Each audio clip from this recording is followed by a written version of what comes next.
African dwarf frogs make unique and interesting additions to freshwater aquariums, and these small, fully aquatic frogs make it quite easy for the hobbyist to incorporate into their community.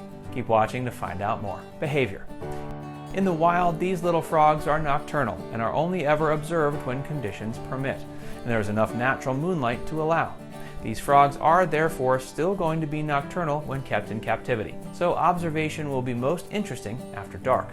During the daytime, their activity is kept to a minimum, but they'll still need to surface to breathe as they do not have gills.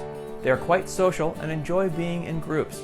When being active, they will need to breathe and so gulp air from the top of the tank.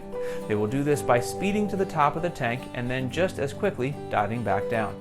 Blink and you'll miss it. Strange behaviors abound for these little frogs, and this is what makes them so much fun to watch, whether experienced fish keepers or casual observers.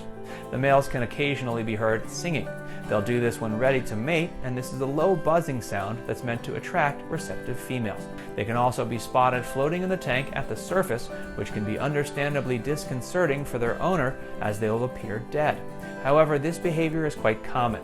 They'll have their limbs all stretched out and they will remain motionless, floating and looking rather relaxed. Don't worry if you see this.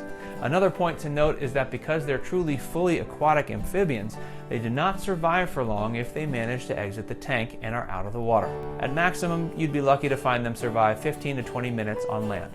Rapid dehydration is the enemy here, so it must be avoided at all costs. If you cater to the needs of your African dwarf frogs, you could expect them to live for up to 10 years, which is a considerable amount of time to commit to. Appearance. The African dwarf frog, in all four of its iterations, can range from olive green to a brownish green in color. All of them will have distinctive black spotting present on the torso. There is sexual dimorphism present, and males are the smaller of the sexes.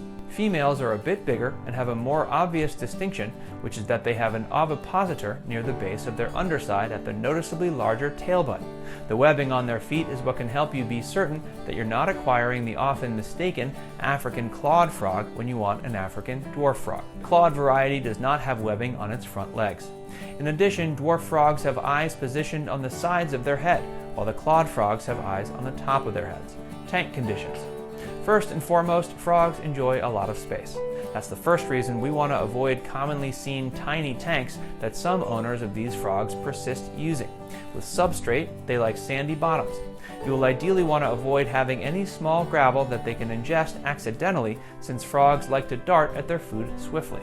They can consume substrate that is small enough to get in their mouths while eating, and if it's sharp, it can cause serious damage. Knowing that these frogs require oxygen from the air as opposed to water to respire, they must reach the surface frequently. For more info, visit our site today. And if you enjoyed this video, be sure to like, comment, and subscribe.